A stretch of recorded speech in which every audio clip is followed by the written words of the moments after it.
Hubo una época en que Jaime de Marichalar poseía absolutamente todo: linaje aristocrático, patrimonio considerable, el amor de una infanta española y una posición monárquica que la mayoría de los mortales apenas logra concebir en sus fantasías más remotas. Sin embargo, toda esa estructura colapsó. No fue un impacto repentino, sino un desgaste paulatino ejecutado con una precisión verdaderamente despiadada. Parecía que el destino determinó negarle un desenlace pacífico, otorgándole una caída que los analistas recordaríamos por décadas. Bienvenidos a nuestro espacio de investigación. Ustedes y yo examinaremos hoy el caso de un individuo que escaló hasta la cúpula real española, precipitándose después con una severidad que las élites jamás anticiparon. Les solicito que compartan en los comentarios qué otra figura histórica experimentó una ruina similar estando en la cima absoluta del poder, porque en esta sesión desglosaremos uno de los expedientes más fascinantes y sombríos de la historia española contemporánea. Jaime de Marichalar nació el 22 de abril de 1960 y 4 en Pamplona, inserto en un linaje de profunda y antigua nobleza navarra. Su progenitor, José María de Marichalar y Domecq, integraba una estirpe arraigada a la aristocracia española por múltiples generaciones, mientras que su madre, Carmen Sáenz de Tejada, encajaba perfectamente en aquel entorno elitista, definido por costumbres rígidas, linajes compuestos y majestuosas propiedades señoriales. Para un investigador es evidente que criarse ahí implicaba asimilar tempranamente que el protocolo mandaba. La estética valía tanto como el fondo, y el linaje fracturaba barreras que la simple riqueza financiera jamás lograría vulnerar. El sujeto recibió instrucción en los institutos más prestigiosos, primero en territorio nacional y luego en el extranjero, fusionando exigencia intelectual con esa sofisticación social característica de su estatus. Desde su juventud, nuestros registros indican que exhibió un talento comercial notable y una afinidad innegable por la alta costura y los bienes exclusivos. Aunque no destacó como un erudito impecable, poseía un activo intangible que en las altas esferas supera cualquier diploma. Hablo de una facilidad innata para navegar entre figuras de inmenso poder, una capacidad magnética para ingresar a un salón y capturar la atención de todos los presentes sin elevar jamás la voz. Fue exactamente ese magnetismo y destreza diplomática lo que, eventualmente, le permitiría franquear las puertas blindadas de la mismísima monarquía española. Sin embargo, antes de alcanzar ese hito transformador, el perfilado tuvo que forjar su propia reputación dentro del sector financiero y los herméticos círculos de la élite europea. Dicha trayectoria lo condujo hacia París, atravesando corporaciones bancarias globales y los clubes más selectos del viejo continente. En esa ruta se gestaron los cimientos de un expediente que resultaría infinitamente más oscuro de lo pronosticado. Acompáñenme a examinar el contexto para comprender cómo este hombre escaló hasta la cima absoluta. Debemos diseccionar el entorno que operaba a finales de la década de los 80. La nación experimentaba una intensa agitación sociopolítica. El cambio democrático era ya un hecho consumado.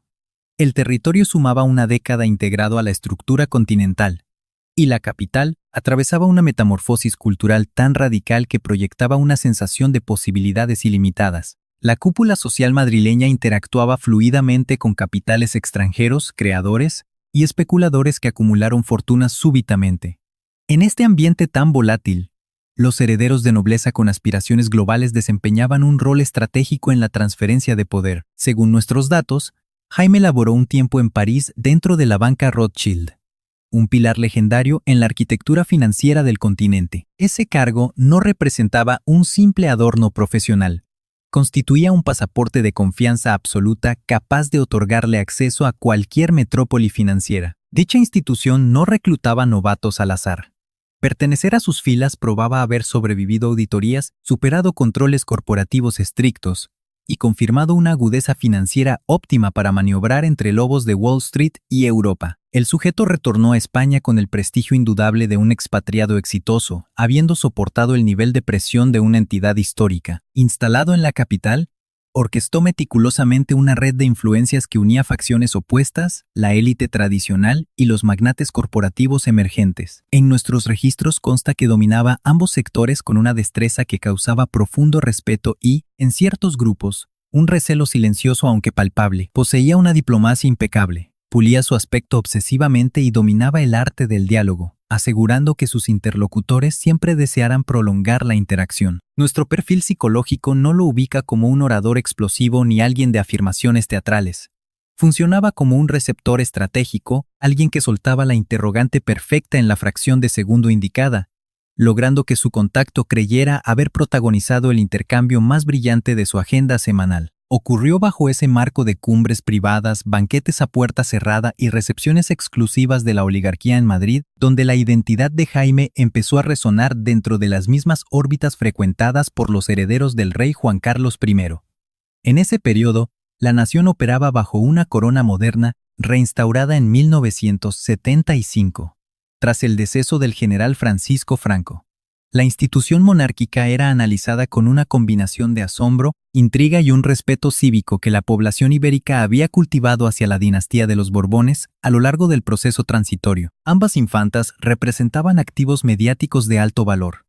Elena figuraba como la primogénita, situándose inmediatamente detrás del príncipe Felipe en la rígida jerarquía de sucesión estatal. Sin embargo, Cristina, la menor de las hermanas, sería el objetivo con el cual Jaime fracturaría esa barrera divisoria que aísla a los civiles ordinarios de los verdaderos arquitectos históricos. Les aseguro que esta infiltración no ocurrió por azar ni de forma express.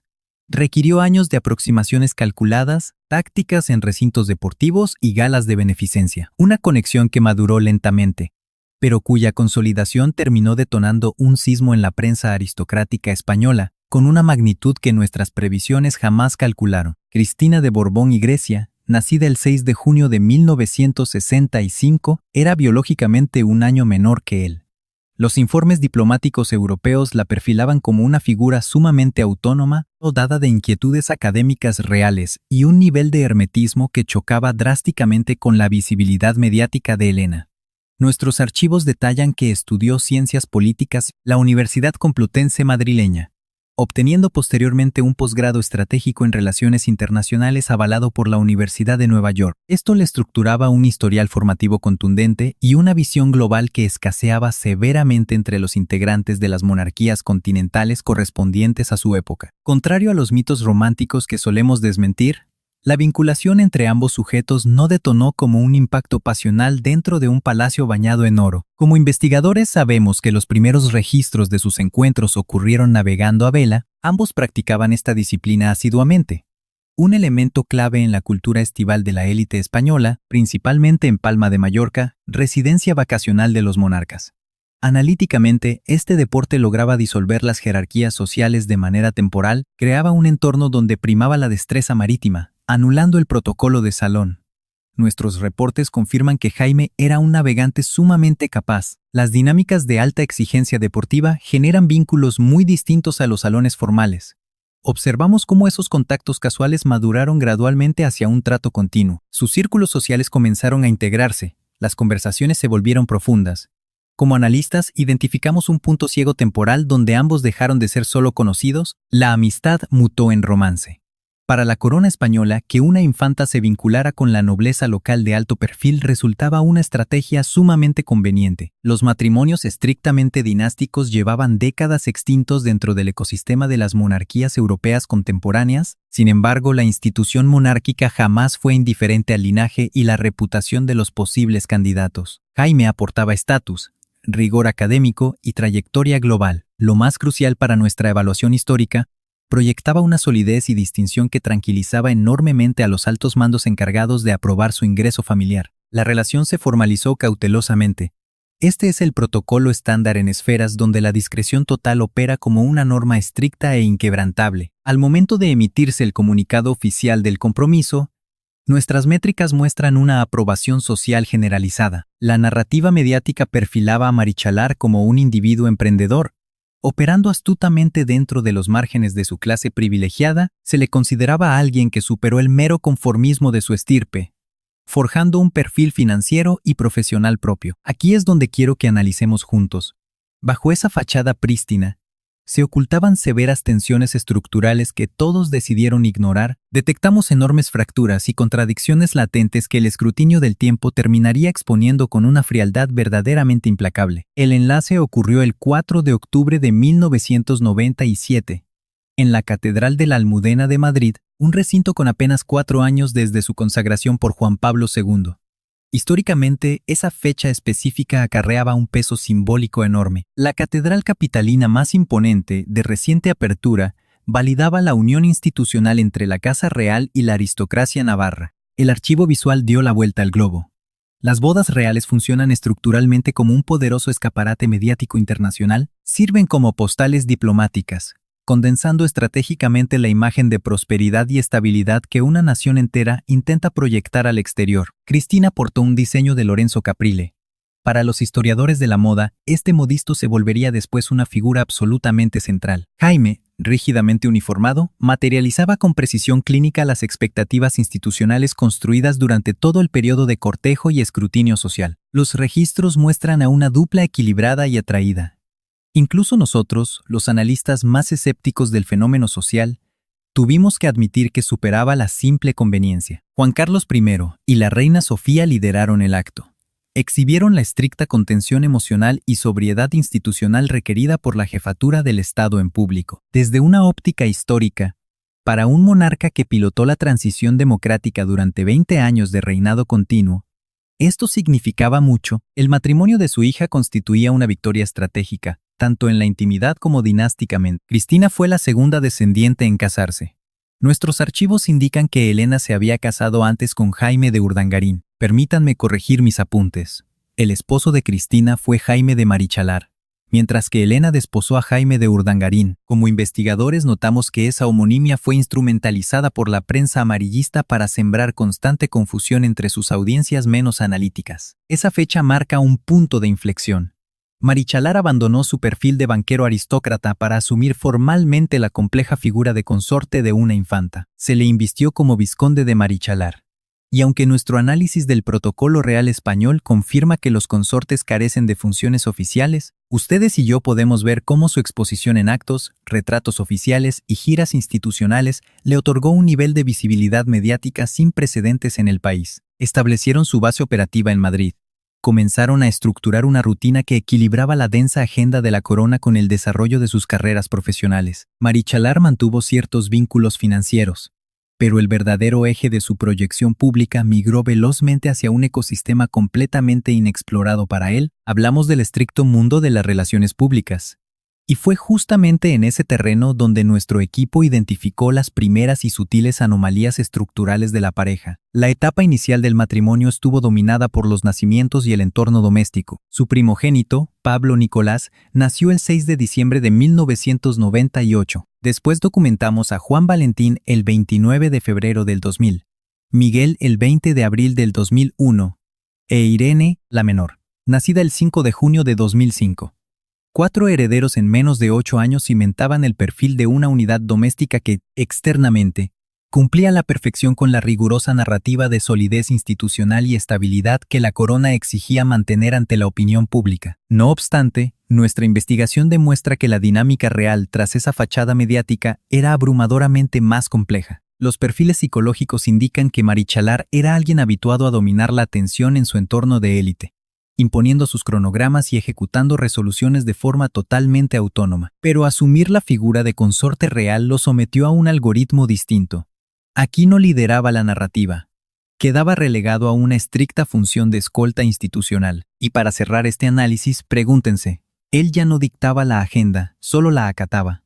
Su valía dejó de ser profesional para quedar eclipsada bajo el peso aplastante de un linaje con siglos de historia. Para quienes analizamos el poder, esa profunda tensión entre su identidad y el estricto rol institucional resultaba sumamente difícil de gestionar, y quienes lo investigábamos de cerca, empezamos a notar con el paso de los años que Jaime buscaba espacios propios para recuperar esa relevancia que su matrimonio monárquico paradójicamente le otorgó, y al mismo tiempo le arrebató.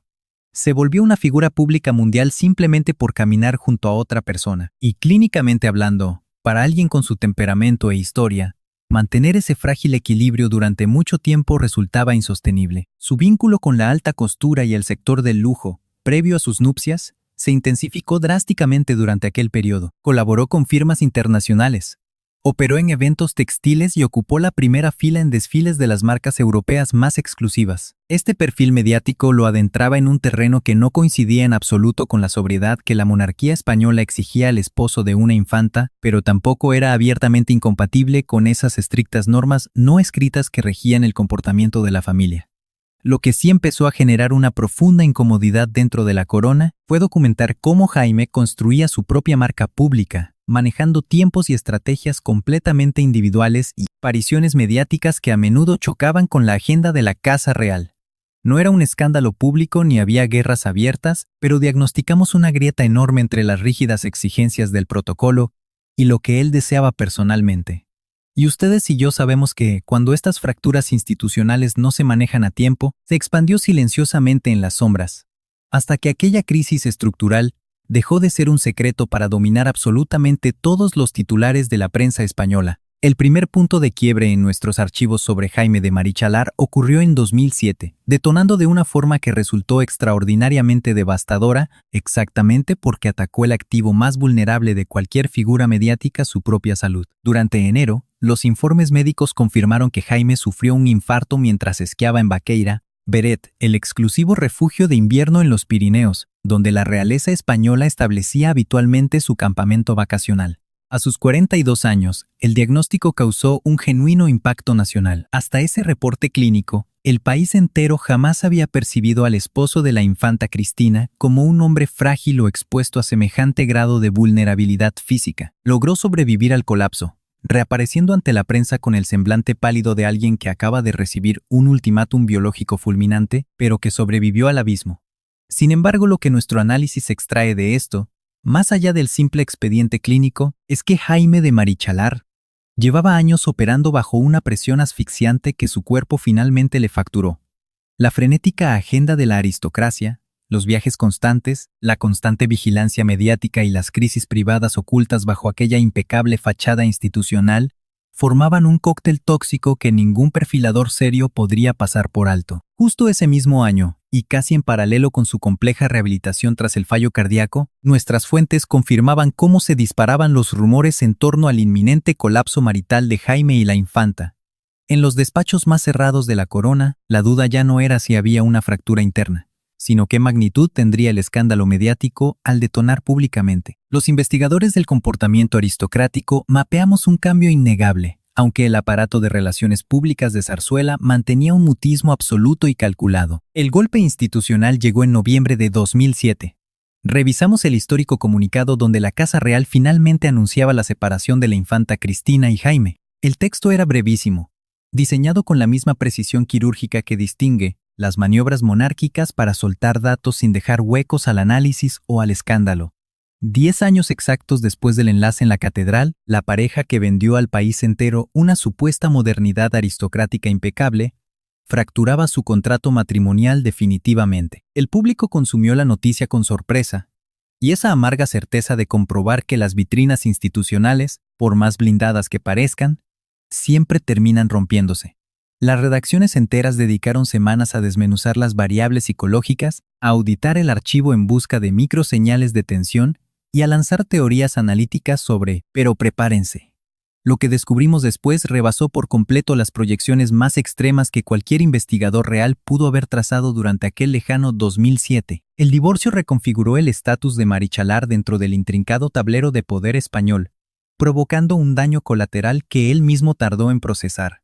Mientras compartía el hecho con la infanta, su pase VIP a los más altos círculos de poder poseía una coartada institucional irrefutable. Siendo el marido de una infanta, se le garantizaba automáticamente blindaje y una exposición que ninguna cuenta en Suiza ni título nobiliario podrían haberle comprado jamás. Tras el rompimiento institucional, ese escudo diplomático desapareció. Jaime biológicamente continuaba siendo el padre de sus herederos, conservaba su linaje y esa gigantesca red de contactos que tejió astutamente operando 10 años a la sombra del trono. Pero nosotros documentamos cómo su función oficial fue borrada.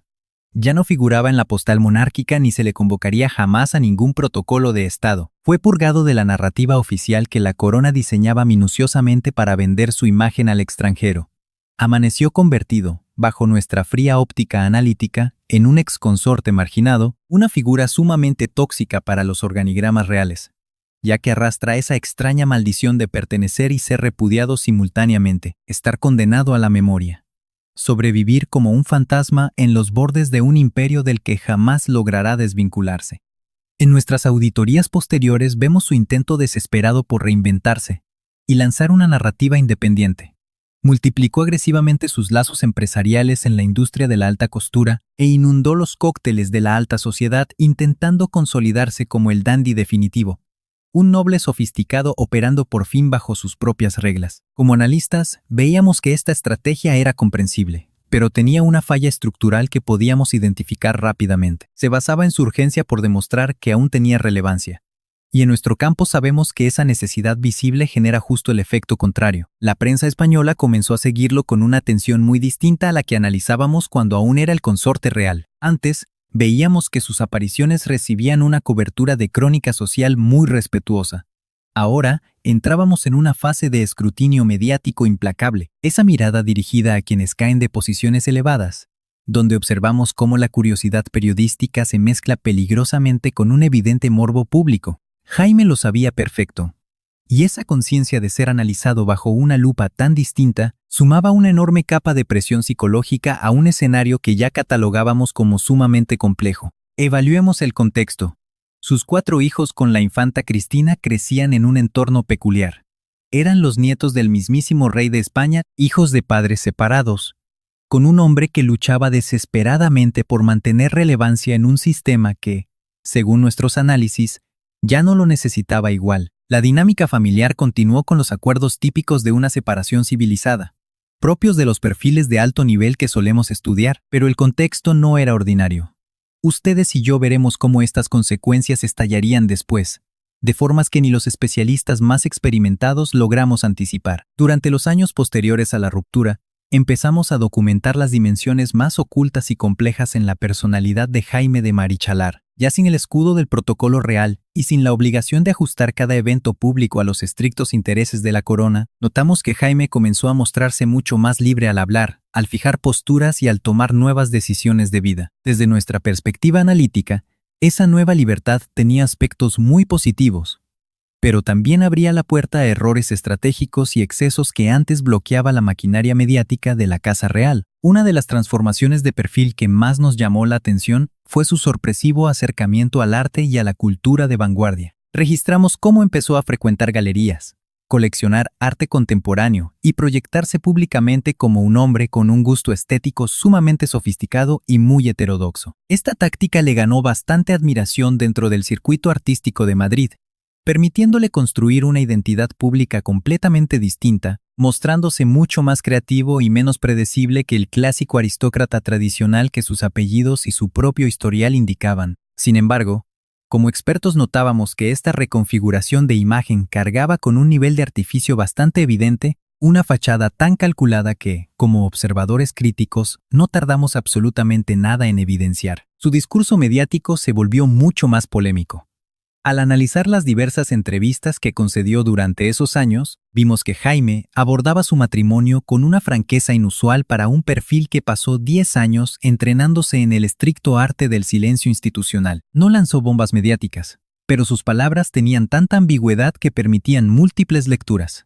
Y claro, la prensa siempre capitalizaba la interpretación más dramática posible. También monitoreamos varios episodios médicos que siguieron alimentando los titulares de la prensa nacional. Las secuelas de aquel infarto de 2007 evidenciaron un desgaste físico que él mismo admitía con una transparencia muy atípica en crisis. A este panorama se le sumaron fuertes rumores en nuestra red, jamás confirmados pero tampoco desmentidos del todo, sobre ciertas rutinas diarias que rompían cualquier protocolo médico recomendado para un paciente con un historial cardíaco tan severo. La prensa rosa en México y España, siempre cazando exclusivas sobre las figuras conectadas de alguna manera con la monarquía, rastreaban cada paso con una intensidad que Jaime soportaba resignado, entendiendo en su análisis personal que era el costo de haber tocado la cima. Bajo este rediseño público y privado, analicemos juntos cómo la imagen de Marichalar tomaba una forma que la prensa social española apenas comenzaba a descifrar. Estudiábamos a un hombre cargando el peso de una cúpula a la que ya no pertenecía, intentando forjar una identidad nueva, pero acumulando en el camino demasiados incidentes que solo terminaban enredando y perjudicando su propio manejo de crisis. Se encontraba atrapado en esa zona de riesgo entre el historial pasado y su presente, entre lo que fue y su nuevo proyecto personal. Y, operativamente hablando, esa zona de transición tan volátil estaba minada de peligros inminentes. Pero el verdadero desastre en nuestro caso de estudio no surgió de sus propios errores, sino del entorno directo de su mismísima exesposa, porque el expediente de la infanta y Marichalar jamás podrá entenderse sin ese giro irónico que analizamos. Un capítulo que paradójicamente protagonizó otro hombre llamado Jaime. Hablamos de Iñaki Urdangarín, el esposo de Cristina, cuyas acciones provocaron que ella fuera la primera figura real española en sentarse en un banquillo de acusados. El caso Noos, como nombramos en Inteligencia a este monumental fraude que hizo temblar a la corona española desde el 2012, tenía como operador principal al exjugador Urdangarín, duque de Palma por su matrimonio. Nuestros documentos muestran que él estructuró una fundación llamada Instituto Noos, una fachada perfecta para desviar recursos públicos de Valencia y Baleares, superando, según nuestras auditorías, los 5 millones de euros en pérdidas. La infanta terminó imputada en las carpetas de investigación por su aparente complicidad financiera dentro de una firma que controlaba junto con su pareja. Aunque confirmamos que Jaime de Marichalar no tenía ningún nexo operativo con este caso Noos, el golpe mediático lo alcanzó. Jurídicamente estaba limpio, pero en el área de relaciones públicas y capital social, el daño fue simplemente brutal. La lógica de crisis es simple. Al ser el primer exesposo de la infanta, cualquier escándalo mediático que golpeara directamente la reputación de Cristina, al final, como sabemos los expertos, la ola siempre termina estrellándose contra su propio expediente. Ustedes y yo vimos cómo la prensa volvió a enfocarlo, recordando su matrimonio y contrastando su perfil con Urdangarín. Se cuestionaban si ocultaba secretos que ignorábamos, especulando cómo observaba, desde lejos, el mediático colapso de la madre de sus hijos. Como analistas notamos que sus palabras sobre el caso Noos estaban fríamente calculadas. Ni avivaban las llamas, ni mostraban indiferencia ante la crisis. Se enfocó en sus hijos, en blindarlos, subrayando que la vida íntima jamás debía contaminarse con aquellos turbios procesos judiciales. Ese discurso probaba lo que aprendió duramente en sus años bajo la lupa de la férrea institución monárquica española. Las palabras de quienes rozaron a la realeza se tasan con una precisión milimétrica, ajena a cualquier ciudadano común. Pero mientras Noos acaparaba los tribunales, el expediente personal de Jaime acumulaba capítulos oscuros que hundirían su propia imagen, de forma totalmente paralela al enorme escándalo de su exmujer, porque él mismo, con letal coherencia, empezó a fabricar sus propios conflictos. Problemas tan graves que ningún abogado de la Casa Real Española lograría silenciar desde las sombras. Entre 2010 y 2015, quienes seguimos de cerca a la aristocracia, vimos su nueva faceta. Moda, turbios negocios y polémicas declaraciones que destilaban pura controversia. Documentamos cómo se convirtió en un individuo francamente peculiar del panorama público. Muy aristocrático para ser una simple celebridad de farándula, muy distante de la monarquía para recibir el respeto de la realeza activa, pero demasiado famoso para poder evaporarse en el anonimato. Su alianza con marcas de lujo le otorgó muchísima visibilidad, aunque detonó severas críticas entre los especialistas por la evidente impresión de que estaba usando su exótico apellido y su vínculo monárquico como vulgar moneda de cambio para sellar jugosos contratos. En España, donde la corona posee una mística que trasciende la simple política para convertirse en un pilar casi sagrado, esa imagen era letal. Insinuaba lucro donde los observadores exigíamos absoluto decoro. Sus apariciones televisivas solo arrojaron más leña al fuego. Otorgó entrevistas en plataformas que, para nuestro escrutinio profesional, resultaban grotescas y degradantes tras la distinguida posición que ostentó 10 años. No hablamos de foros de investigación seria ni de profundas mesas de debate político, sino de rebajarse al fango inestable de los realities y la farándula barata, donde la intimidad se vuelve circo y raramente favorece al protagonista.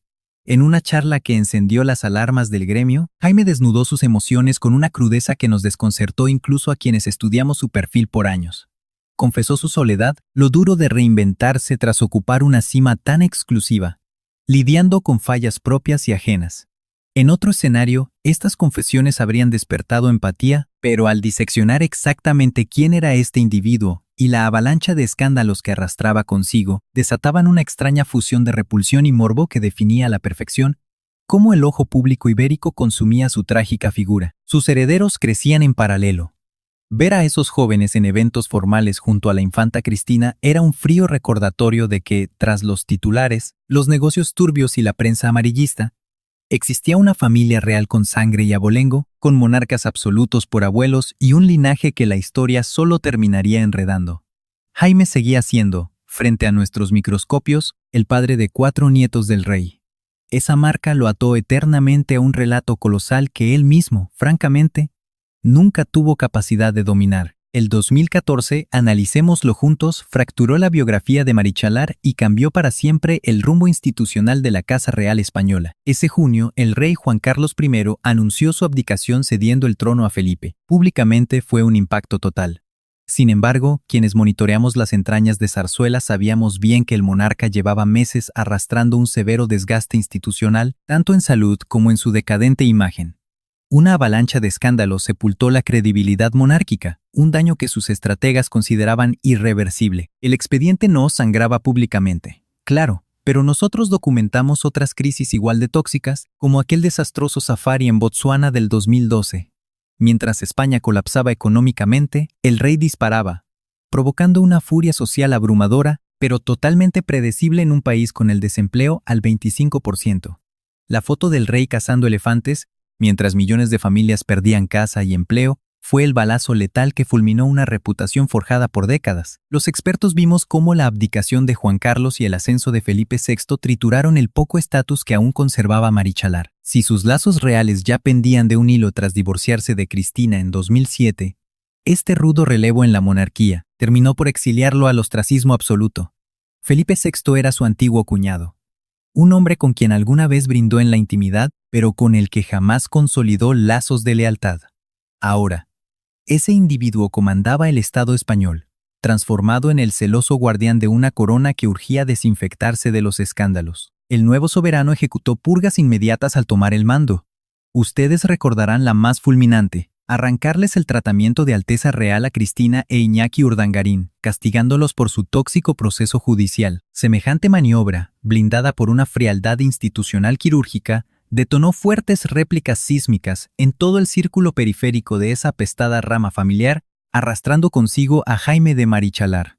No se trataba de arrancarle condecoraciones ficticias que jamás logró poseer realmente como suyas, sino porque nuestro análisis confirmaba que la grieta entre su ego y la Casa Real Española era ya un abismo irremediable.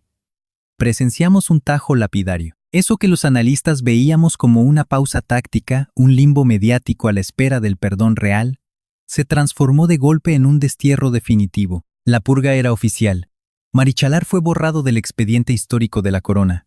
Y créanme, los registros reales no dejan margen a dobles lecturas. Como analistas, vemos que en ese nuevo escenario, ya sin su antigua ambigüedad, sus escándalos cobraron una visibilidad mediática que ninguna conexión con la realeza podía ya tapar. En nuestras investigaciones, ubicamos el inicio formal de sus problemas legales justo durante aquellos años de transición monárquica. Para nosotros, el caso más devastador para su imagen pública fue la severa investigación por presunto uso de información privilegiada en sus operaciones bursátiles. Aunque nosotros, los expertos, sabemos que estos expedientes financieros son sumamente complejos y sus procesos legales se alargaron por años con distintas fases, lo vital para nuestro análisis es cómo Jaime de Marichalar dejó de ser una figura exclusiva de las revistas del corazón para aparecer también, y cada vez de manera más frecuente, en los expedientes de investigación judicial. Nuestros peritajes señalan que la Fiscalía lo acusaba de usar datos confidenciales para lucrar en la compraventa de acciones de la bolsa. Los analistas conocemos este delito como insider trading. Es letal para la reputación, ya que mezcla dos factores que siempre detonan una reacción pública profundamente negativa: el claro abuso de poder y el enriquecimiento ilícito a expensas de inversionistas comunes que operan completamente a ciegas en el mercado. Al evaluar el perfil de Jaime, un hombre que siempre manejó los códigos del máximo privilegio y la alta sociedad, documentar estos cargos en su contra generó una onda expansiva, acentuada por el tremendo choque entre su imagen impecable y estos graves delitos financieros. Su equipo legal argumentó de inmediato ante nosotros que los cargos eran completamente desproporcionados, afirmando que sus transacciones tenían sustento técnico legal y que la dura auditoría sobre Jaime se debía más al peso de su famoso apellido y pasado que a pruebas contundentes de fraude. Como investigadores sabemos que esto no es un invento. Contamos con amplia literatura de casos donde la fama del imputado altera todo el proceso, sesgando tanto a la prensa como a los propios jueces. Sin embargo, este argumento técnico jamás iba a frenar a la implacable maquinaria mediática ya encendida. Los grandes diarios, que desde nuestra óptica habían tratado a Jaime de Marichalar con una mezcla de morbo y mucha condescendencia, hallaron en estos dictámenes judiciales el insumo perfecto para reescribir la historia de su vida de forma drástica y definitiva. En nuestros archivos ya no figuraba solo como el noble navarro casado con la infanta, cuyo divorcio se manejó con total discreción. Ahora debíamos clasificarlo como un sujeto bajo serias sospechas de fraude y prácticas ilícitas dentro de los altos círculos financieros. Esto perfiló, bajo nuestra lupa, un panorama muchísimo más turbio del que se proyectaba en sus mejores años de fama. Este giro reputacional tuvo un impacto financiero real. Notamos cómo los jugosos contratos con firmas de alta costura se congelaron. Sus invitaciones a foros exclusivos cayeron al vacío.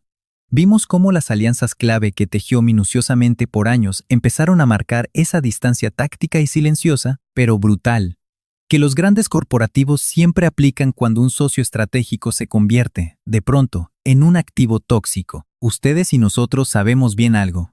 En esas altas esferas, el prestigio jamás es solo un tema de simple ego. Es el capital social y financiero que garantiza los negocios que sostenían su lujosa rutina. Y como analistas, observamos que esa divisa específica se estaba devaluando a una velocidad verdaderamente alarmante para él. A la par que documentábamos los tropiezos de Jaime, la crisis de la infanta Cristina alcanzó su fase legal más crítica. En febrero de 2017, revisamos el fallo del tribunal en Mallorca.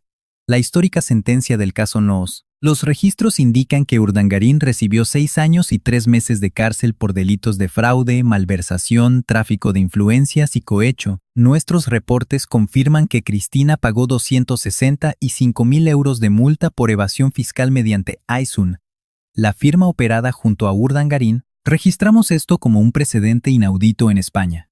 La primera vez que un miembro de la realeza recibía una condena penal oficial por parte de un juez. El dictamen representó un impacto sistémico brutal para la corona y sacudió a toda la sociedad española, aunque, en nuestros foros de análisis, la opinión pública que monitoreaba el juicio admitió que este veredicto final ya se veía venir. La fractura de confianza hacia los poderosos, disparada a niveles récord durante los peores años de la crisis financiera global, obtenía con este fallo penal una validación técnica de la corrupción estructural que todos nosotros ya intuíamos. Al trazar el perfil de Jaime, concluimos que ver colapsar legalmente a su exesposa debió ser una de las coyunturas más difíciles de su vida. Nuestros equipos de prensa registraron un silencio casi total de su parte. Una estrategia lógica ante el caos, pero como investigadores, sabemos que el silencio habla. Confirmaba su nuevo estatus. De ser pieza central en los negocios de la realeza, pasó a ser un simple espectador marginado, dado de manos, totalmente incapaz de blindar a sus hijos del brutal daño colateral provocado por esta enorme crisis mediática y sin margen legal para borrar su propio historial de las investigaciones periodísticas que desnudaban el pasado de la infanta. En nuestras mesas de redacción, la comparación técnica entre ambas parejas de Cristina se volvió recurrente y bastante despiadada. Muchos especialistas de nuestro gremio sostenían que Jaime, pese a su oscuro historial financiero, representaba un riesgo corporativo muy distinto y tal vez menor que el de su sucesor. Otros colegas penalistas concluían que estos matrimonios dejaban clara la pésima gestión de riesgo de la infanta al asociarse con perfiles incompatibles con las altísimas exigencias de la corona. Analicemos esto de cerca. Jaime quedó atrapado en un expediente del que no podía escapar, aunque esta vez no operó activamente. Y mientras este huracán mediático y judicial destrozaba el entorno, documentamos cómo sus herederos entraban a la adultez bajo el escrutinio más invasivo posible. Su primogénito, Pablo Nicolás, acababa de cumplir los decisivos 18 años. La nueva generación de nietos del rey Juan Carlos I crecía entre las fisuras de un relato familiar que mezclaba la enorme grandeza del apellido real con los costos humanos que tú y yo sabemos que dejan las decisiones del pasado. En nuestro análisis, Pablo Nicolás de Marichalar fue por un tiempo el hijo de Jaime con mayor exposición, y esa fama no siempre fue del tipo que un padre desearía para su hijo mayor. Ese chico que de niño posaba en las fotos de la familia con esa naturalidad, de quien aún no entiende lo que es estar bajo la lupa, fue creciendo bajo un reflector tan intenso que, inevitablemente, terminó protagonizando sus propios episodios llenos de controversia. Sus comentarios públicos, algunos hechos en redes sociales y otros durante entrevistas que daba de forma casi improvisada, provocaron muchas veces el tipo de titulares que nadie quiere ver en una familia real que ya vive bajo una lupa constante. Pablo Nicolás expuso a su familia con una apertura que, en otra situación, llamaríamos valentía o pura honestidad generacional. Pero al tratarse precisamente del nieto del rey de España y ser el hijo de una infanta condenada por fraude fiscal, sumaba un nivel de tensión que la prensa exprimió al máximo. Para Jaime, ver a su hijo mayor convertido en el centro de atención por cosas fuera de su control era el clásico daño colateral de una historia de poder que arrancó años antes de que Pablo Nicolás naciera. Cuando analizamos a quienes entran al círculo de una familia real, notamos que sus decisiones no solo afectan a quien las toma, rebotan a lo largo de los años y golpean a personas que jamás tuvieron voz ni voto en esos pactos originales. Aún así, como observadores, sería injusto resumir la historia de Jaime como padre solo en sus caídas o en los escándalos de sus hijos. Sus allegados nos confirman que el vínculo con sus 4 hijos siempre ha sido lo más importante en su vida privada, que separarse de Cristina no lo alejó como padre. Jaime no faltó en las etapas clave de la vida de los chicos, mostrando una firmeza que choca por completo con el caos absoluto de su vida pública. Obviamente, esto no borra los conflictos que ya detallamos, pero sí le suma un matiz que la prensa amarillista casi siempre prefiere ignorar por completo. El rol de padre suele ser, en muchos casos, el refugio más íntimo y el más protegido del ojo público. Pero con Jaime de Marichalar, incluso ese espacio privado quedó al descubierto por la situación, pues sus hijos llevan la sangre de un antiguo rey de España, porque su exesposa enfrentó una condena penal sumamente mediática, y porque su propio nombre no deja de aparecer en los medios españoles con un ritmo que no baja, buscando siempre cualquier pretexto nuevo para seguir haciendo ruido. Hay un aspecto sobre Jaime de Marichalar que tú y yo vamos a analizar hoy, algo que la prensa escandalosa pasa por alto y que, sin embargo, es vital para entender juntos por qué su desplome fue tan duro y público. Hablamos de las reglas frías del círculo al que logró subir, una esfera social sin redes de seguridad para los que tropiezan. Al revés, vuelve la caída un gran circo y usa al derrotado como advertencia. La élite española, como ocurre con todas las élites mundiales, opera siempre bajo una enorme contradicción. Es súper cálida con quienes tienen poder o contactos, pero se vuelve brutalmente fría o totalmente indiferente con aquellos que lo han perdido todo. Y no es un rechazo directo o frontal. Nadie hace juntas secretas para votar quién ya no está invitado a la fiesta. Es un golpe más fino y mucho más cruel. El teléfono que ya no suena, la invitación que deja de llegar, la mesa del restaurante de moda que mágicamente siempre está llena, o esos ojos que se apartan justo cuando intentas saludarlos. Jaime estuvo una década entera reinando en el centro de ese universo, gozando de cada privilegio y ritual exclusivo que marcaba su estatus, para luego pasar años en la orilla, arañando la atención necesaria para intentar seguir siendo alguien de peso. Pero en esos grupos de poder, la influencia no se mantiene saliendo en la tele ni firmando campañas con marcas de ropa. Se mantiene con poder puro o con línea directa hacia quien lo tiene, y él perdió las dos. Solo le sobraba su apellido, la nostalgia y ese encanto social que siempre fue su as bajo la manga. Pero que, con los años y tantas crisis acumuladas, simplemente ya no funcionaba igual. Las casas exclusivas que antes lo trataban con honores de la realeza todavía le abrían la puerta, pero con un trato muy distinto.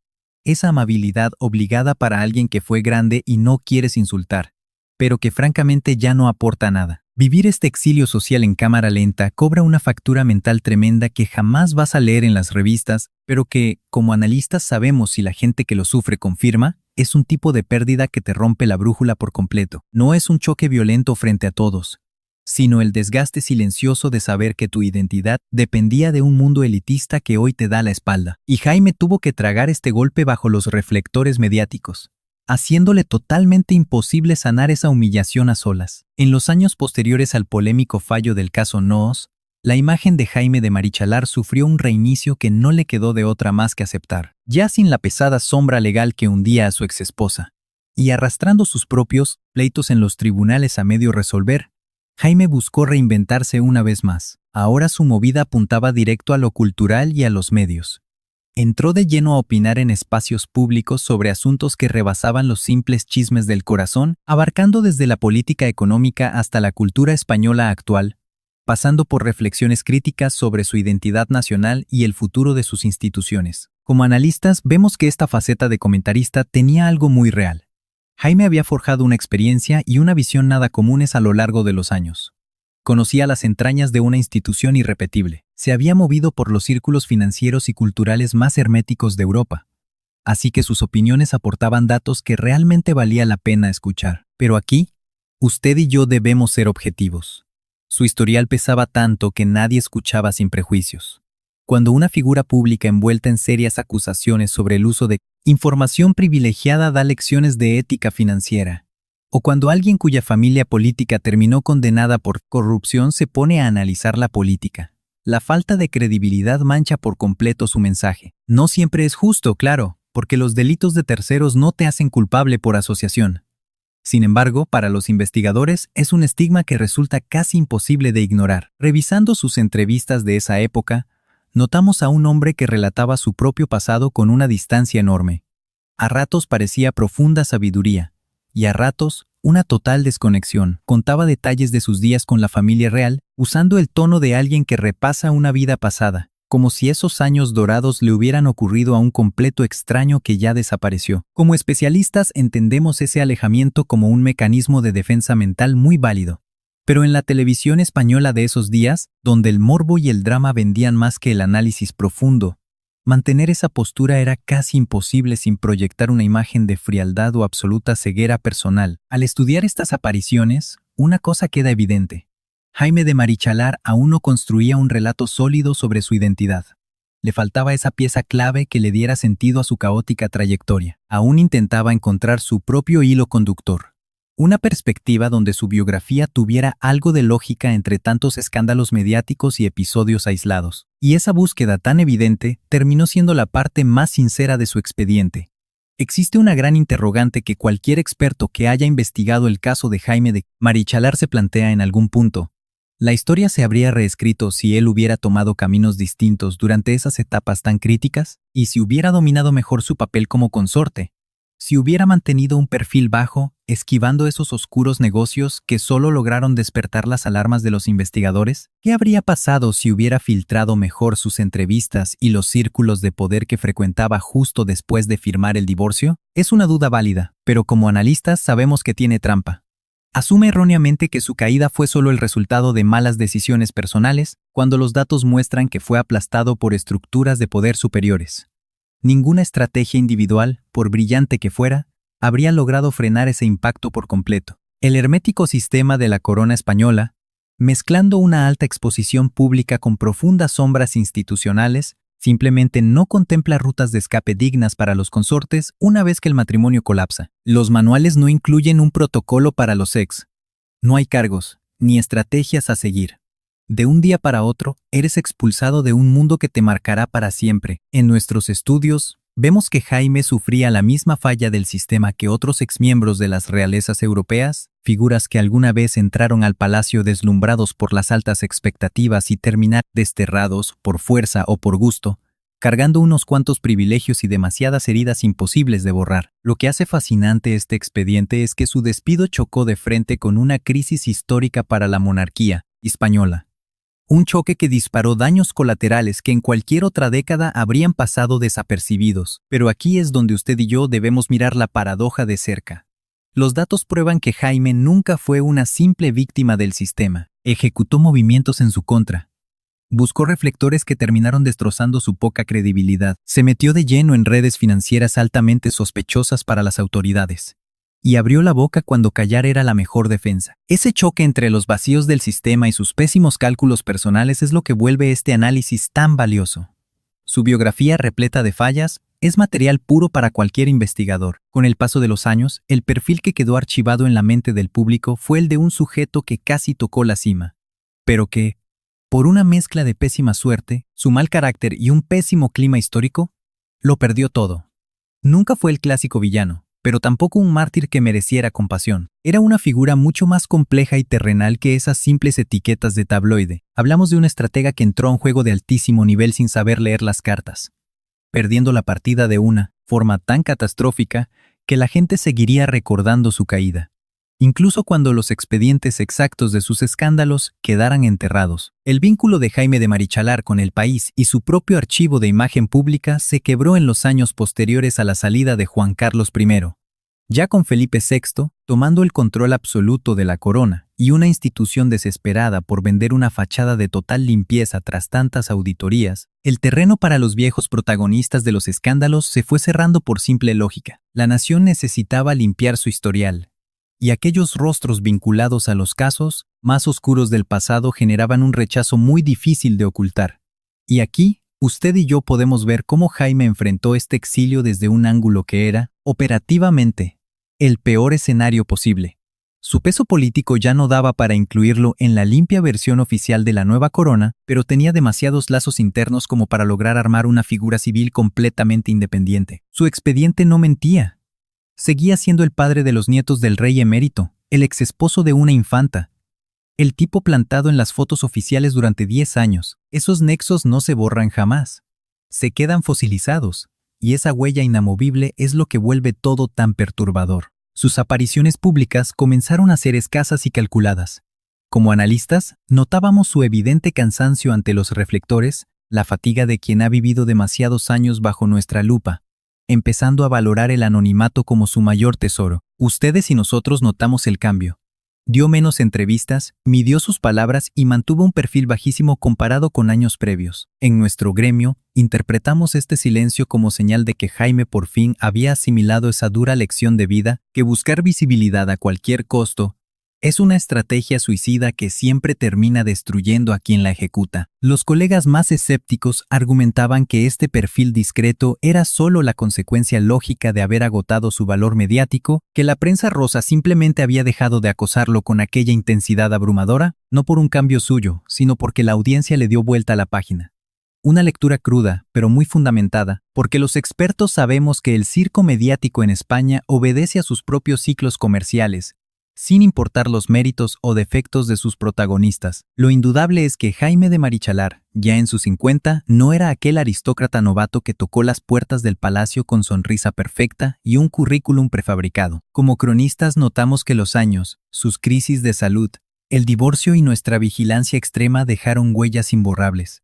No solo físicas, sino en su forma de pararse ante el mundo, en su tono al hablar y en cómo enfrentaba un pasado imposible de borrar, pero cuya historia, como biógrafos sabíamos, seguía redactándose. Conforme su figura dejó de acaparar las portadas y los noticieros de la prensa nacional, nosotros, los historiadores y analistas, pudimos por fin invitarles a mirar este caso con una mente fría, lejos del ruido que cegó a tantos. Y lo que este análisis objetivo arrojó fue fascinante. Desnudó verdades mucho más oscuras que los simples chismes de aquellos episodios tan polémicos. Encontramos una radiografía sobre cómo se trepa hacia la cúpula más elitista del país y el altísimo precio que esa ambición siempre termina cobrando. Estudiar la monarquía española revela una dinámica social extraña.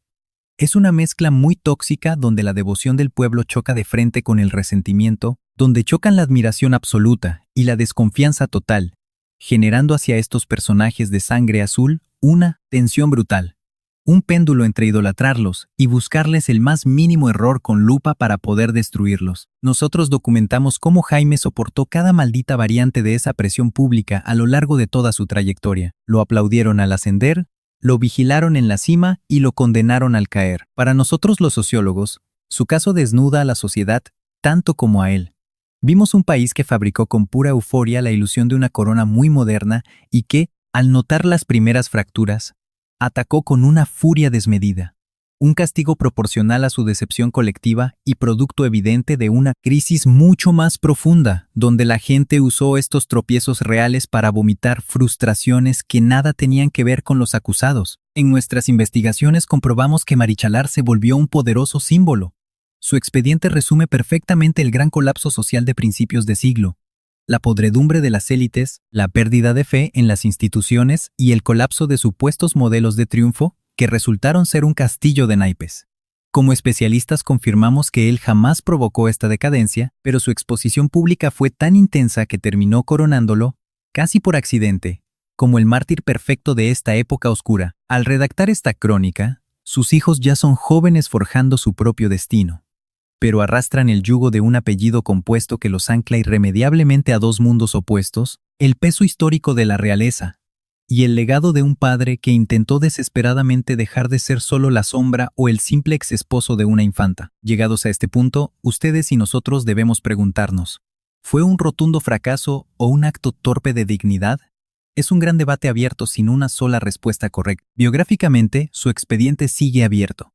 Sabemos que ninguna trayectoria se cierra por completo mientras el sujeto respire y la sociedad siga evolucionando a su paso. Sin embargo, los estudiosos coincidimos en que su ciclo estelar, ese que abarca desde la lujosa boda real hasta su exilio silencioso del círculo rojo institucional, nos regala un caso de estudio brutal para entender la pesadilla que resulta orbitar muy cerca del poder absoluto sin jamás llegar a poseerlo. Como analistas, vimos cómo logró penetrar el círculo más exclusivo, secreto y paranoico de toda la élite europea moderna. Pudo cenar junto a herederos reales y ser testigo de juntas confidenciales donde se decidía el maldito futuro económico de millones de ciudadanos. Presenció momentos históricos desde una primera fila que ningún ciudadano común alcanzaría jamás.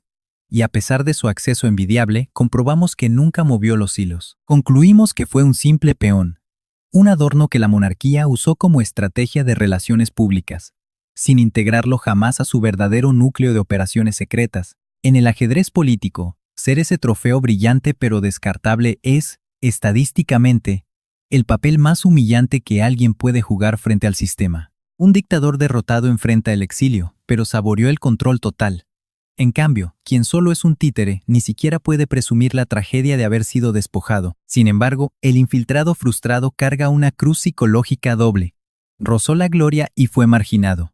Él conoce los secretos de alcoba porque nuestros registros prueban que pisó ese lugar, pero tiene la entrada prohibida de por vida.